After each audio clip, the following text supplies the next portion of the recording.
Chris here, and welcome to my channel, and welcome to this week's reading vlog. So, my main goal for this week is going to be to finish that sucker as quickly as I possibly can so that I can film my TBR video, because I have decided that whatever cards are the first two I pull, so like in this case it was these two, which if you can't see, let me see if I can bring you over here, were a 1 and an 8. Those would be the sets I needed to make, are 1s and 8s. So I can't film my phase out your TBR until I film that.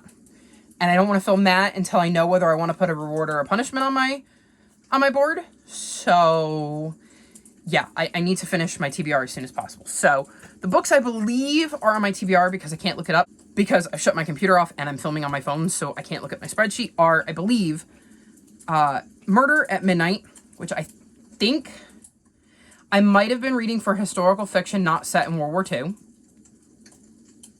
That sounds right. The Sun and the Star. Even page number. I feel like it was something silly, and then I remembered that I wished I had saved it for something else. But it's definitely on there. And I'm partway through both of those. Then I have the Graveyard book. Not a clue what this is for. Can't remember, but I'm pretty sure it's on there. I have Letting Go of Gravity, which I know is on there for rainbow on the cover because of all the rainbow birds. I have the latest Enola Holmes book, and I think this was more than 5 words in the title, like 5 or more words in the title. And I'm still really excited to get to this one. This one will not take me long once I sit down to read it. I have Lowest Rated, which is Everyone Knows Your Mother is a Witch, which I purposely put off because I was like, well, if I'm not going to finish my TBR, then I can just skip this one. And I have to read it because no matter how I do this, I have to read an entire book for Lowest Rated because I am not allowed to use DNFs. I can DNF this book, but I still have to complete the prompt with a book that I've finished. So we're hoping I can get through this one. And then Percy Jackson and the Olympians, The Chalice of the Gods. Anticipated read, newest purchase. Yeah, newest purchase. Yes, this was newest purchase because I had literally gotten it like the day or the day before I filmed. So that's kind of going to be my goal this week is, let me see if I can hold this up. This giant stack. Which, to be fair, I'm fairly certain that, let me see,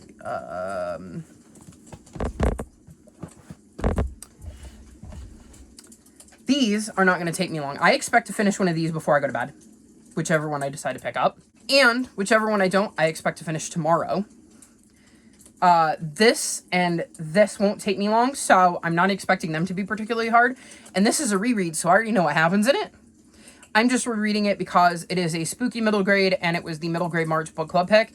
And I wanted to read it while I had the physical book because the only other time I've read it, I listened to the audiobook exclusively. So I feel like I might enjoy it more if I'm physically reading along because I think I listened to it too fast and I was too distracted to really take in the details. It's mainly these two that I'm worried about. Like I said, this is Lowest Rated, so like it could be a slog to get through. And then this one is just not something I want to be reading right now because this follows twins Parker and Charlie. And Charlie is fearless, Parker is careful, Charlie is confident, Parker aims to please. Charlie is outgoing and outspoken, and Parker is introverted and reserved. And of course, there's the one other major difference. Charlie got leukemia and Parker didn't. And Charlie's now in remission, and I don't know if I'm going to enjoy this. It's going to depend on how it goes, but it's not a book that is screaming read me right now, so we'll see how that goes. But that is kind of my goal for this week.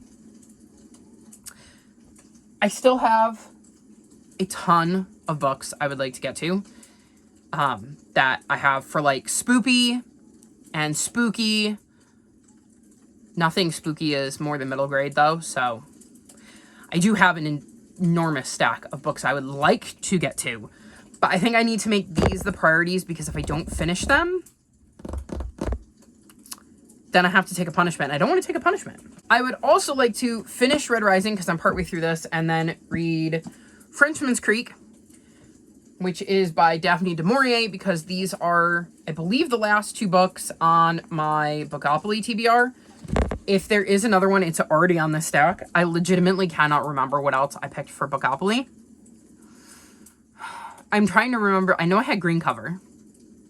I had Nevermore. I read Nevermore because that was for Bacharach. I'm reading Red Rising for Revenge.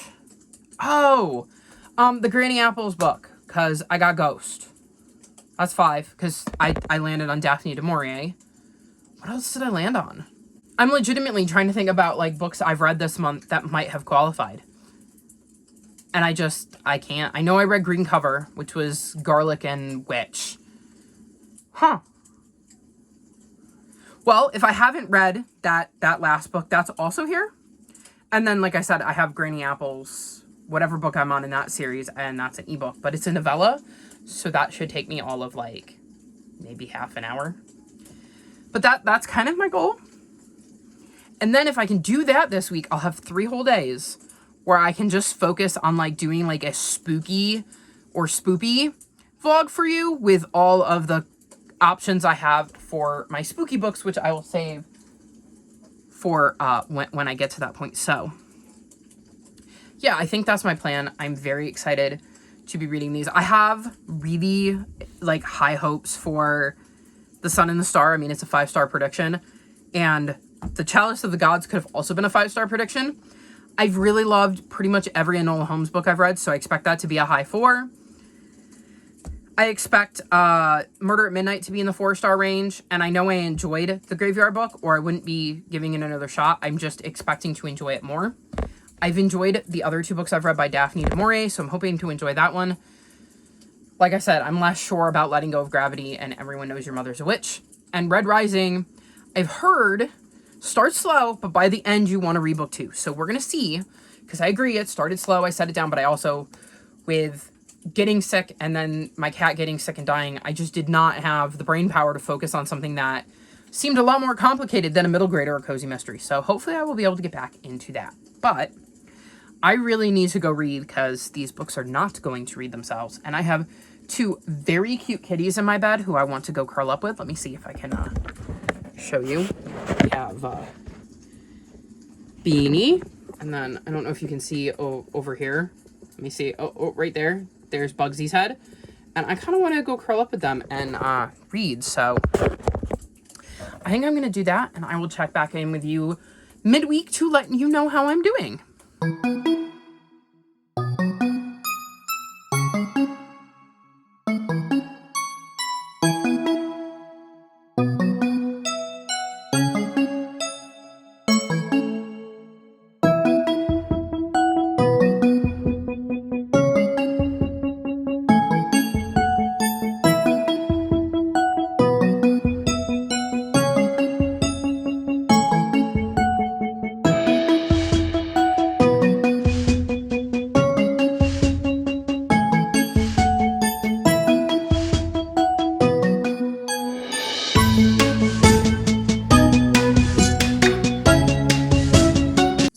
Now Wednesday, and I'm checking in. It's around 3:30 in the morning, actually. My sleep schedule is so messed up. I keep napping, but like at like 8, 9, 10 o'clock at night. And of course that means at this hour in the morning I'm wide awake. The other thing is that I found this is one of the few times of day when my house is somewhat quiet. There aren't people moving about. The TV isn't as loud, and it just is kind of my me time. So it's working better for me at the moment with how anxious and stressed out I am to not, you know, deprive myself of this kind of, you know, wind down me time. The other reason I'm checking in is because, oh boy, do I have an update for you. So the first thing I'm going to mention is that I finished The Sun and the Star. This is a 5-star prediction. You will have to wait for my vlog on this for my thoughts. I really am hoping to film my update tomorrow, because I finished this and 1 Star's Confession. So I actually have, I'm not going to show it to you, but I have a little piece of notepad, like there's writing on the other side. And I have my star ratings for the last 3 books from the last round of 5-star prediction, because I still haven't filmed that clip. The 2 books I've read for this round, and then the 2 summer covers I've read. So I'm hoping to film that tomorrow, but I have a lot of stuff I need to film, so we'll see how it goes, because I really want to film that. I realized I finished a phase, which means all of the cards come off the board and get shuffled back in the deck. Because usually what I do is I take all of these down, and they aren't allowed to be used again as I'm trying to complete my phase. I don't mix them back into the deck. So, because I have a fresh deck, I may play my TBR game essentially twice. Because I'm going to play phase 10 chooses my TBR. And the idea would be to complete phase 3. I believe I'm on phase 3 now. And then for phase out your TBR, I would be working on phase 1. But I would be doing it differently because I wouldn't do it like that. I would literally just take a card, pull it, and, stick it up there and figure out my prompts from there. So I realized I could actually do it that way because I would have access to my full deck. So that's how we're going to do that. So I might film that tomorrow instead because, well, you're going to see how good I'm doing. So finish this. That was the first update. The second update is that I finished Murder at Midnight, and I'm giving this 5 stars. This is the 4th book in the Lily Adler mystery series, and it's a historical fiction mystery series, and it is set in Regency-era London. It's Christmas time, and she is at a Christmas time ball when her and a bunch of other guests get snowed in. And somebody ends up dead. She ends up looking into it to try to piece things together and figure things out, because obviously they can't go anywhere because they're snowed in, which means they're all trapped with a murderer. Which makes for some heightened drama and awareness. I was sucked in from the word go on this. What was interesting is I really, really wanted to read this. And I started this. And then I picked this up, and this sucked me in so hard that I couldn't put it down. That does not tell you anything about whether I was enjoying this or what I ended up reading it. Just that I set that down on purpose. I don't remember my reasoning, but there was a reason I set that down and didn't keep reading it at the point in time I was reading it. So I decided to pick up this, and this sucked me in so hard that I was like, well, I need to know what happens. And I was just utterly entranced throughout. There were so many twists and turns. I legitimately was like, eeny, meeny, miny, mo? Like, I legitimately had no idea who the murderer was, and I kept bouncing back and forth between different party guests and going, well, maybe it's them. No, maybe it's them. Well, how about them? And there was a massive twist at the end that I didn't see coming, and I really, really loved how this book played out, and I will say, somehow, it didn't feel super Christmassy, which is exactly what I wanted, because it's almost Halloween, it's spooky season. I didn't want to be reading Christmas books. And luckily, I ended up reading 2. This one, like I said, did not have Christmassy vibes at all. It was very murder-focused and, like, being trapped in the snow. I will say I also do really like those kind of closed-door mysteries where it's like, we're all trapped in this confined space, so the murderer is in the room right now. We just don't know who they are, but it has to be one of us.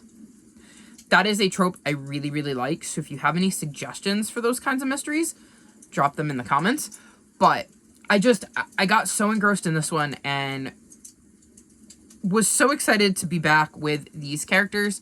Really enjoying the series, and I'm now caught up on it again because this just came out and I've already read it. So thumbs up for that.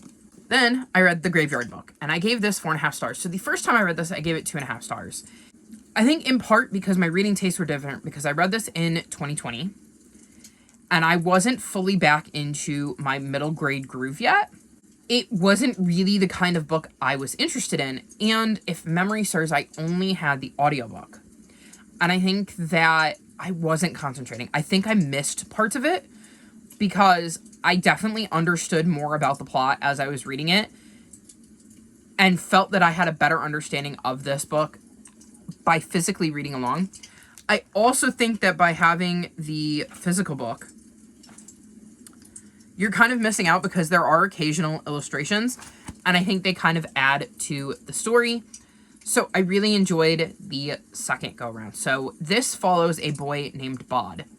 When Bod is a toddler, his family is murdered, and he ends up making his way to the graveyard where the ghosts there hide him from the murderer who is trying to track him down.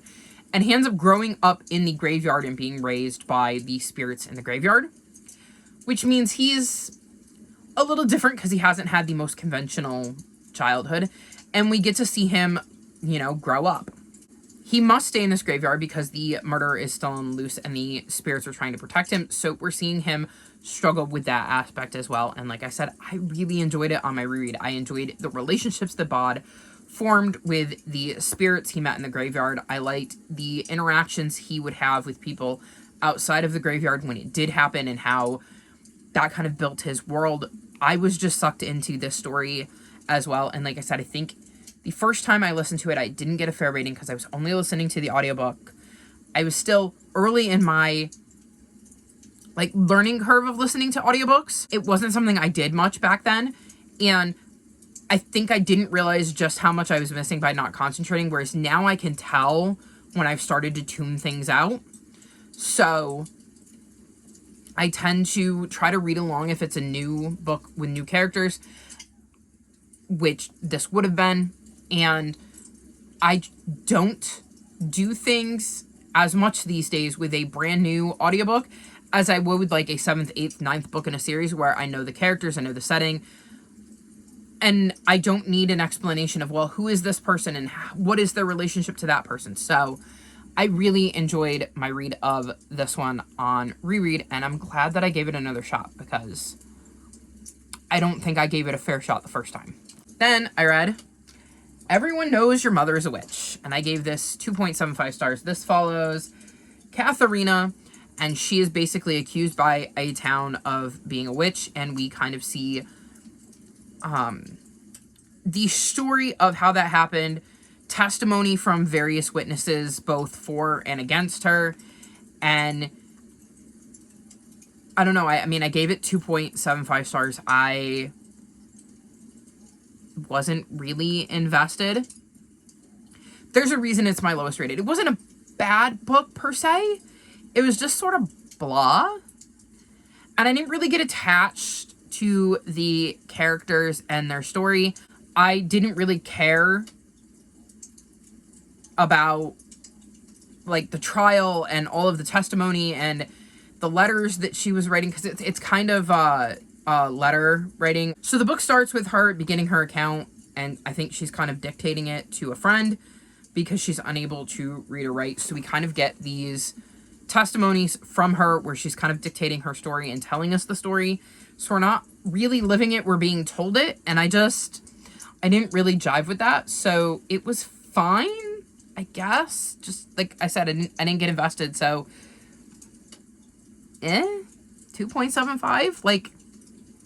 It wasn't bad. I didn't have anything that I was like, oh, I hated this. So I couldn't give it in the 1 star, but I was able to finish it and I wasn't dreading it. I read it rather quickly. So I think 2.75 is probably fair, though it could dip to a 2.5 if, I give it a couple weeks and I change my mind, but it's kind of in that range. Then I read Percy Jackson and the Chalice of the Gods, and I gave this book 5 stars. I loved this. I can totally understand why some people might not, but it had everything I would have ever wanted in a new Percy Jackson novel that follows our 3 main protagonists from the very first arc in this series. So we're back with Percy, Annabeth, and Grover, and we're on a new adventure, and I just loved this. Absolutely loved this. Like I said, I loved being back with Percy and being in his head again and getting told a story from his point of view. I love the banter between the 3, which you just can't get with the other characters because it's so unique to them and it's something they've built up throughout the kind of universe. It was amazing, and it was also at a different time than I would have expected. And I thought it was interesting to see some of the events that happen in this book and the point in time in which they happen, which I also really, really liked. So I loved everything about this, and it feels like we're going to be getting more. I think I actually saw something about there being a new book announced, a 7th book in this series. So if that happens, I will read it because I love Rick Riordan. He's one of my favorite authors, and I will never turn down more stories with Percy. Then I finished Frenchman's Creek by Daphne du Maurier, and I gave this book 4.25 stars. So this is interesting. I've read Rebecca and My Cousin Rachel, and this book could not be more different to them, in the sense that there is no mystery, there is no kind of like intrigue. It is a romance. Because we're following this lady named Donna, who ends up going to a second home with her kids, and while there ends up meeting a French pirate, and they end up falling in love. Like, she left her husband in London and goes to this, spare house, and falls in love with the pirate, and spends her summer with her kids and the pirate. And of course the town is not a fan of the pirate and is trying to capture the pirate, not having any clue that Donna is involved with him. And it's just their kind of love story. And it wasn't something I was expecting from Daphne du Maurier based on the other stuff I had read by her, but I really enjoyed it. I think that she writes in such a way where I get really sucked in and can really follow along with it, which is usually my problem with classics, is they're written in such a way that I really struggle to get invested with the story or understand what is being said. And she just writes so plainly that it's really easy to follow along, at least for me. And I think that definitely helped. I really enjoyed getting to see Donna and the pirate kind of fall in love and their relationship develop and the things they chose to do. I really, really loved the ending as well. So this was another home run for me for Daphne du Maurier, and I will definitely be reading more of her in the future because I just really enjoyed this. And then the last book I finished is Enola Holmes and the Mark of the Mongoose, and I gave this book 4.5 stars. So this is a Sherlock Holmes retelling where we're following Sherlock's little sister, Enola. And in this one, a man goes missing, and he is a friend of the author Kipling. She ends up investigating this after Kipling goes to her first, decides she's not the right person for the job, and ends up hiring Sherlock. So she wants to prove that Kipling chose the wrong Holmes to investigate the disappearance of his friend, and the story goes from there as she tracks him down. The mystery starts right away. I love how quickly these later books were getting into the mystery because we know the world, we know the main characters. We don't need any more backstory. Like, the backstory that we need can be easily slipped in with the mystery, so we dive right into the mystery. I thought the pace of the mystery was really well done. There wasn't any drag or downtime. It just was one thing after another, which meant I wanted to keep reading. I found the mystery intriguing of where did this guy go? How did he disappear? Why? What happened to him? And I loved seeing Enola go about tracking down that information because she's got quite the unique way of doing it. And it was interesting to see what personas she took on and how she kind of snuck around to figure this stuff out. And it was interesting to see how she attempted to stay one step ahead of Sherlock. So I absolutely adore this series and this world. I'm very excited to have read it and gotten back into it. I'm now caught up again, which again is amazing. I'm so glad that I've been able to kind of stay caught up on some of the series that I was caught up on and new books were released this year. So that makes me pretty happy. So excited to have done that, and I look forward to whatever the next adventure Enola gets up to is, because I really like this series. And those are all the books I've finished. I have read a little bit more. I started Dummy of a Ghost. I'm only like 16 pages in, but it's only 100 pages. So I'm making decent progress in that. That is a novella in the Granny Apples mystery series, and I'm enjoying it. Our main character in that series is Emma Whitecastle, and she has the ability to talk to and see ghosts. And in the first book, her many times removed great-grandma, Granny Apples, wants Emma to clear her name because she was accused and convicted of killing her husband, and she knows she didn't do it, so she wants Emma to clear her name, even though it's been a very long time since that happened. I like that kind of aspect, and in this one, we're following her daughter. So it is a little novella about her daughter. I think the other novella also followed her daughter. So the novellas may follow her daughter, and I am enjoying my read of it so far. Like I said, 16 pages, but in a novella, that's a good chunk. So we'll see how that goes. Hopefully I'll finish it sooner rather than later. But like I said, I have almost a fourth of it read, so it shouldn't take me long to read the rest.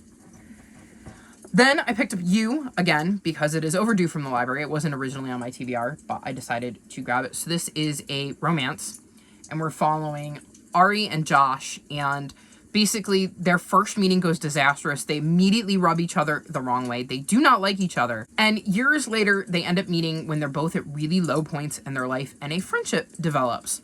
A strictly platonic friendship.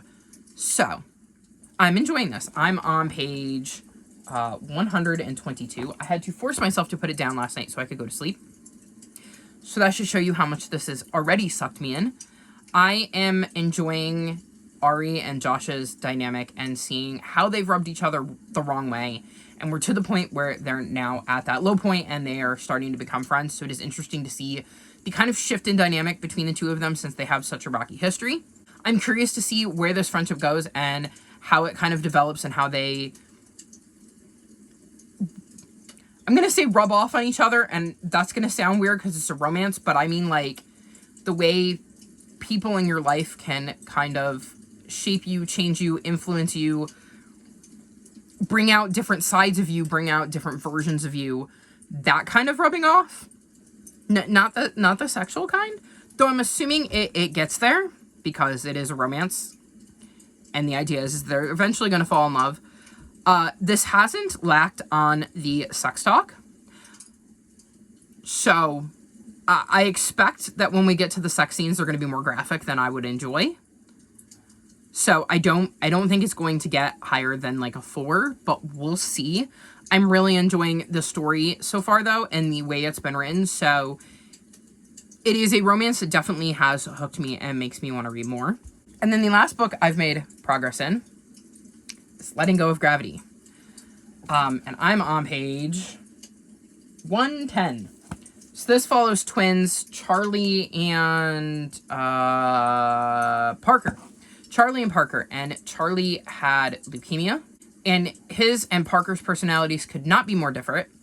And Parker is struggling post-graduating high school and figuring out her kind of place in the world and what she wants to do next. Especially when all she's known for most of her life is her brother being sick. And he's currently in remission. And she's trying to deal with the fracture in their relationship because when they were younger, they were really close. And they're not that way anymore. So we're seeing her kind of journey as she struggles with all of the feelings she has about her brother growing up sick and the way that has impacted her life and basically what she wants out of her future. I'm enjoying this more than I thought I was going to. It was another one that kind of sucked me in and was really easy to get into, which was surprising considering it didn't seem like the kind of book I was in the mood to read, which is still valid, but I'm enjoying my read of it, so that's not quite as bad as it could have been, so we'll see how that goes. Now, in case you missed it, that this right here would be the only book I have left for that. So I finished my TBR. There's no way I'm not finishing this. It's just not happening. I'm going to finish this. So I'm very, very excited to have finished my TBR because I wasn't sure. I mean, look at all the prompts. I don't think there is any other books that are on my TBR. Like, I've already started building next month's. That's not it. Those are on-haul books, which I purposely leave there because, like, when you see me play my TBR game, I have, like, on top of these books right here. That's where I keep, like, my prompts, my deck. So I always have some books in my room to use to build that up. But I do have a handful of books over there that are already on my TBR because in addition to playing my TBR game and then playing my readathon game, I'm really biting off more than I can chew here. I'm planning on doing the next round of Final Book Support Group, Historathon 4.0, and Get a Clue, I am Team Colonel Mustard. I thought that one could be kind of fun because I don't know what the prompts are, so I can kind of pick up books as I go, and there's less pressure because it's kind of a team game, and if things are feeling overwhelming, I can always back off and kind of drop that one, but I'm feeling rather confident about fitting that one in because it's not like I won't have 8 billion books on my TBR, let's be real. I have a bunch out of the library that I would like to get on my TBRs. Also, where is it? It's right here. Who knows what this sucker is going to give me? So it's not like I won't have plenty of options when it comes to what do I want to read and, you know, will it fit this prompt? Because I feel like because the host is going to be dropping the prompts kind of as we go along, they're probably not going to be something that are extremely difficult to fill. It's not going to be something super specific, like you need to read a book that's between 200 and 250 pages that has a snowman on the cover and is also a romance, but is also written by a BIPOC author, and it must have been written in 2014. You know what I mean? Like I feel like they're going to be more on the generic side or the easier to fill prompts than something that'll be extremely difficult. I could be wrong. I guess I will find out as we go, because like I said, they will be dropping as we go along throughout the month of November. So that should be interesting. The final book support group was one I was already going to focus on, and it actually jives really well with phase out my TBR, because I'm trying to choose books for the final book support group that are off of my TBR, when the whole point of the phase out your TBR is to read books that you own. So I should be able to kind of double up there, I'm hoping. And then the Hostorathon prompts, the way I took the meaning is each co-host, there's 3 of them, dropped 3 prompts. And you can read all 9, or you can read like 1 from each co-host.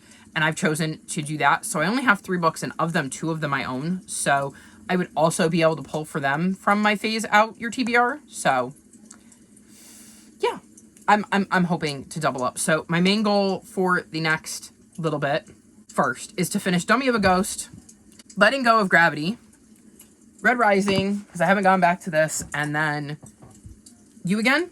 And then I will move on, I think, to these 3, because these are the ends of my summer covers, and I would like to get them off of my TBR because we're going into fall, and I would like to work on my fall covers, and I still have 3 of my summer covers. So I'm hoping that I can read those 3 books and finish the 3 I'm in the midst of in the next like 4 days, so that I can devote the 29th, 30th, and 31st to spooky books. And I know what I'm going to do for that vlog is I'm going to spin a wheel. I'm going to put all the spooky books or spoopy books that I have in my house right now that I got out of the library specifically to read in October. And I'm going to put them on the wheel, and I'm going to let the wheel decide. So that should be a fun vlog. The moment I finish those 3 books and my summer covers, I will switch. So if I can get an extra day in there, that would be great. But we'll see, because I have a lot of editing and filming to do too, which is going to cut into my reading time. So hopefully I'll be able to get everything done. But I think I'm going to go now, because it is now 3:49. And I would like to do some reading before I go to bed. And I have a cat in my lap who is legitimately just sliding off my lap. Like, she started up on my lap and she's now down by my ankles. So I have like one of my legs bent kind of like this, and she's on my leg. And it's starting to get painful. So I'm going to get up and kind of transfer us to the bed. And I will check back in with you when I get done with the books I've mentioned, or at the end of the week, whichever comes first.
officially the 29th, which means it's time to wrap this vlog up so I can move on to my spooky books.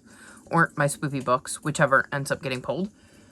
But we're not quite there yet. So what I managed to read in the last few days of this week was nowhere near as much as I managed to read in the first few days, mainly because I ended up baking cookies for the little ones in my life. I thought it would be fun to do some Halloween cookies for them this year. You saw some footage of me making one of the batches earlier. And while it was fun, my back is so sore. So I'm glad to be done with that. In addition to that, of course, I filmed Phase Out Your TBR. And my Phase 10 Chooses Your TBR. I've edited both of those. I have to watch back my Phase 10 Chooses My TBR. And I've started editing my vlogs, and that is definitely going to be part of what I do this weekend, is some editing. It's not really the weekend, is it? It's just Sunday, and then Monday and Tuesday are not part of the weekend.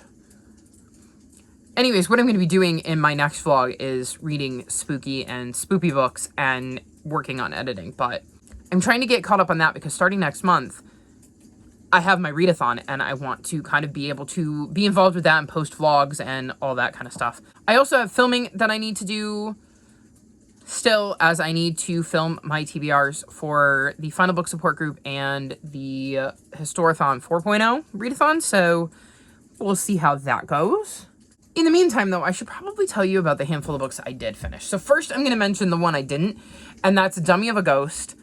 I'm on page 79 out of like 100, so I'm going to finish this as part of my spooky/spoopy vlog, which is totally fine because it does involve ghosts, so it's kind of got those vibes. I'm really enjoying it. It's a novella in the Granny Apples mystery series, and I'm very curious as to what's going on based on where we're at, and I love the shenanigans that Granny ends up getting up to with Emma and her daughter Kelly.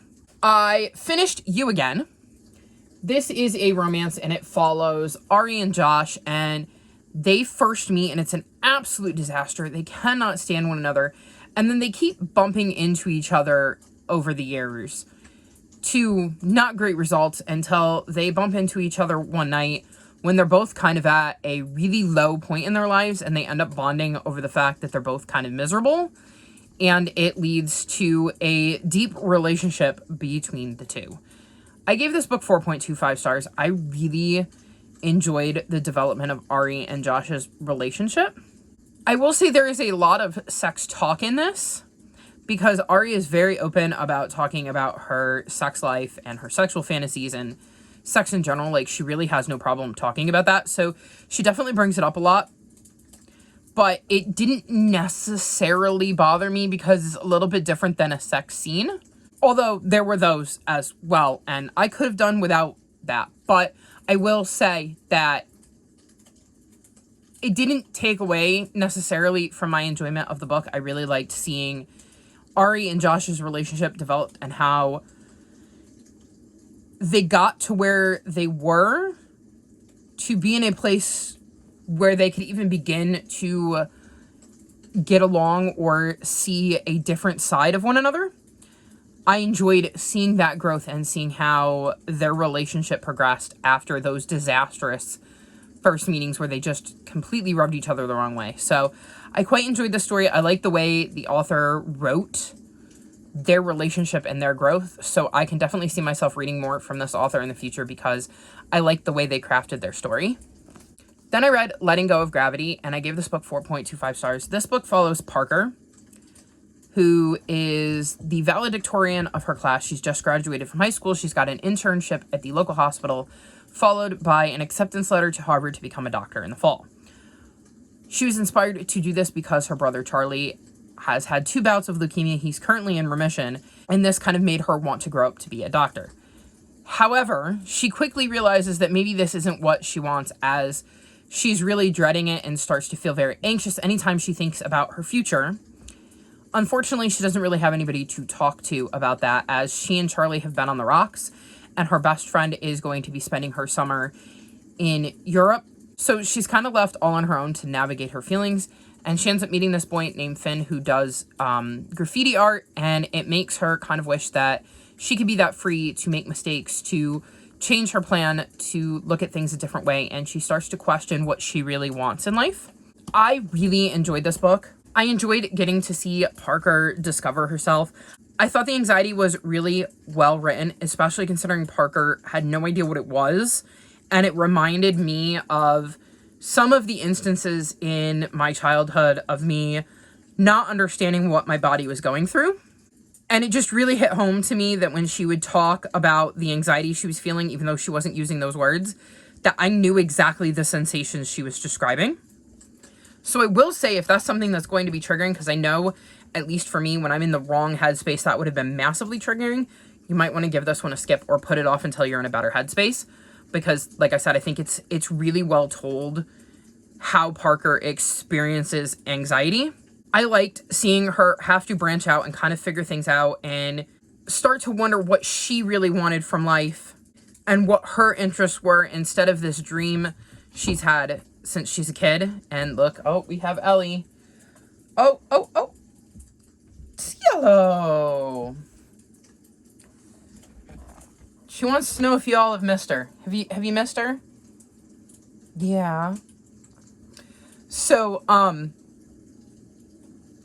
I can't hold the book back up because I've got an armful of cat, but seeing Parker kind of navigate that and figure things out and start to realize what she really wanted was quite the interesting journey. The reason this didn't get 5 stars, because it definitely had the potential to, was that I didn't enjoy some of the drama that came out of some of Parker's choices, and I wish she had kind of handled things maybe a little bit differently, even though I do think that the way she handled them made sense.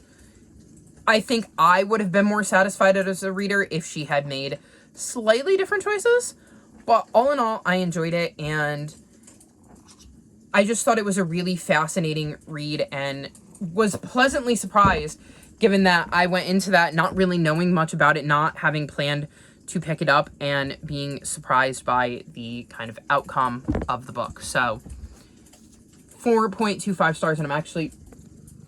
Cielo, don't rub against the camera. Come here. I'm actually really glad that it ended up getting put on my TBR because, like I said, I was pleasantly surprised by it. And then I read Red Rising, and I'm giving this 2.5 stars.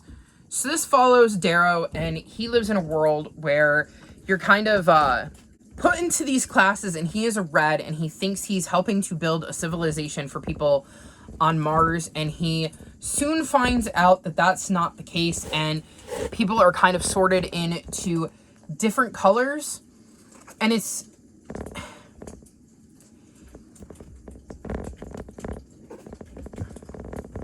You're not helping here, kid. Chill. Here, you want some food? Is that what she was looking for? No? No, that's not what she was looking for. She thought about it. Ugh. And they end up taking some things from him, the Golds do, because there's a bunch of different, like, classes of people. And he ends up kind of infiltrating the Golds to get revenge. I was not a huge fan of this. It was not a book that clicked with me. I didn't really care about Darrow and his vendetta. Cielo. Ugh. I never really got invested in the story. I just kind of plodded along. I read the first 100 pages, and the very beginning intrigued me. And then it lost me, and I set it down, and I easily could have not picked it back up. And I picked it back up, and there was a point where I kind of got into it again, and I was excited, and then it didn't go the way I would have needed it to stay invested, and by the end, I didn't care. I think it was higher, like more like a 3.5 star until the very end, because there's something that happens at the very end that I can see how it would make you very excited to pick up book 2, except for the fact that I didn't enjoy the thing that happened at the end, so I didn't care to pick up book 2. It didn't interest me, so I don't think I'm going to be continuing on with this series. She's so helpful, guys. And I don't think this is a series for me. It just really didn't click with me. So, oh well, at least I've tried it and I can say that I know it's not for me. But that's it. That was my reading week. Like I said, a lot of my back half of the week was chewed up by filming and editing, and then, of course, you know, making cookies, which takes a lot longer when you're cooking them 4 at a time in a toaster oven that takes twice as long as a regular oven. But what can you do? Anywho, I think that was a very good reading week, despite the fact that I slowed down towards the end.